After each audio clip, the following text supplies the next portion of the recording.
আমাৰ শিক্ষা পদ্ধতিয়ে এটা কথাতে জোৰ দি থাকিলে যে কলিঙ্গৰ যুদ্ধখন ইমান ভয়াবহ আছিলে যে ই সম্ৰাট অশোকৰ জীৱনৰ প্ৰতি ধাৰণা সলনি কৰি দিছিল যাৰ ফলস্বৰূপে তেখেতে যুদ্ধৰ মাধ্যমেৰে দেশ জয় কৰা বাদ দি ধৰ্মৰ মাধ্যমেৰে দেশ জয় কৰিবলৈ ল'লে সম্ৰাট অশোকৰ ইমান ডাঙৰ মডাৰ্ণ এম্পায়াৰ যিখন আফগানিস্তান ইৰাণ ইষ্টত বাংলাদেশ আৰু সাউথ ইণ্ডিয়ালৈকে বিয়পি আছিল য'ত 6 লাখ ইনফেন্ট্ৰি অৰ্থাৎ পদাতিক সেনা 1,30,000 কেভেলৰি অৰ্থাৎ অশ্বাৰোহী আৰু 9,000 এলিফেণ্টছ আছিলে তেনেকুৱা এটা সেনাই কলিঙ্গৰ নিচিনা সৰু কিংডম এখনক দখল কৰিবলৈ গৈ এনেকুৱা কি সিচুৱেশ্যন ফেস কৰিলে যাৰ ফলত সম্ৰাট অশোকৰ জীৱনেই সলনি হৈ গ'ল কোৱা হয় যে প্ৰত্যেকটো ঘটনাৰে দুটা ভাৰ্সন থাকে আমি সদায় সম্ৰাট অশোকৰ ভাৰ্সনটোহে শিকি থাকিলো ইয়াতে আমাৰ ভুলটো হৈ গ'ল কলিঙ্গৰ ভাৰ্সনটো আমাক কেতিয়াও কোৱা নহল ভাবি চাওকচোন এখন সৰু ৰাজ্যই অশোকাৰ আৰ্মিৰ ইমান ক্ষতি কৰিলে যে তেখেতে দুনাই কোনো দেশকে আক্ৰমণ নকৰিলে কলিঙ্গ যে এখন যুদ্ধ হাৰিব হেয়া নিশ্চিত আছিল কিন্তু পৰাজয় নিশ্চিত বুলি জানিও কলিঙ্গৰ সেনাই এটা ষ্টিফ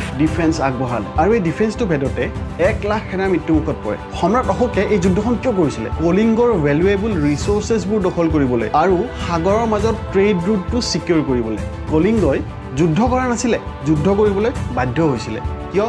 দেশ ৰক্ষাৰ স্বাৰ্থত তেওঁলোকে দেশ ৰক্ষা কৰিব নোৱাৰিলে হয় কিন্তু মৌৰ্যন এম্পায়াৰৰ অশোকাক এটা শিক্ষা দিলে যাৰ ফলত ভাৰতৰ ইতিহাস সলনি হৈ গ'ল কলিঙ্গৰ পৰা আমি কি শিকিব পাৰো কেতিয়াও হাৰ নমনা আৰু প্ৰবলেমছবোৰ যিমানে ডাঙৰ নহওক সাহসিকতাৰে তাৰ সন্মুখীন হোৱা কিন্তু বুৰঞ্জী ইয়াতে শেষ হোৱা নাই 1962 মনত আছে নহয় 1962ত আমি চাইনাৰ লগত যুদ্ধত হাৰিছিলো ৰাইট আৰু 50 বছৰ পিছতো সেই পৰাজয় জুই আমাৰ মনত জ্বলি আছে আৰু আমি ভাবো যে কেতিয়াবা নহয় কেতিয়াবা ইয়াৰে পটক তুলিম এতিয়া ভাবক সম্ৰাট অশোকেও কলিঙ্গ নগৰীখন তহস নহস কৰি পেলাইছিল সো কলিঙ্গ নগৰীৰ প্ৰজাৰ মনত কিমান জুই থাকিব এই কলিঙ্গ যুদ্ধখন হৈছিল 261 BC আৰু তাৰে প্ৰায় 150 বছৰ পিছত কলিঙ্গত এজন ৰজা আহে নাম খাৰভেল এই কলিঙ্গ ৰজা খাৰভেলে মগধ ৰাজ্যৰ ৰাজধানী পাটলিপুত্ৰখন